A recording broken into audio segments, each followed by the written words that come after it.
রিয়া মনি যদি তার ভুল বুঝে ফিরে আসতে চায় অবশ্যই তাকে গ্রহণ করব, সমস্যা নেই। আলোচিত কন্টেন্ট ক্রিয়েটর হিরো আলমের স্ত্রী রিয়া মনি এবার লাইভে এসে হিরো আলমকে ডিভোর্স দিলেন। লাইভে ছিলেন রিয়া মনির কথিত প্রেমিক ম্যাক্স অভি রিয়াজ। রিয়া মনির লাইভে এসে জানান তিনি ও হিরো আলম বর্তমানে আলাদা রয়েছেন। ম্যাক্স অভির সঙ্গে বনিবনা হলে শিগগিরই রিয়া মনি তাকে বিয়ে করবেন বলেও জানান।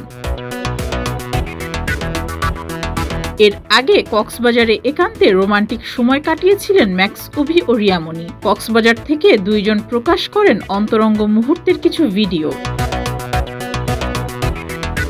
এদিকে রিয়া মনি ও ম্যাক্স অভির বিরুদ্ধে মামলা করেছেন হিরো আলম। হিরো আলম দাবি করেছেন তিনি রিয়া মনিকে তালাক দেননি। ম্যাক্স অভি জোর করে রিয়া মনিকে কক্সবাজার নিয়ে গেছে। হিরো আলম এখনো রিয়া মনিকে ভালোবাসেন, তিনি রিয়া মনিকে ফিরে পেতে চান। হিরো আলম জানিয়েছেন ম্যাক্স অভি ও রিয়া মনি অবৈধ কাজ করেছে। তিনি রিয়া মনি ও ম্যাক্স অভির ডিএনএ পরীক্ষা করারও দাবি জানান। এতে দুজনের শারীরিক সম্পর্ক হয়েছে কিনা তা বোঝা যাবে।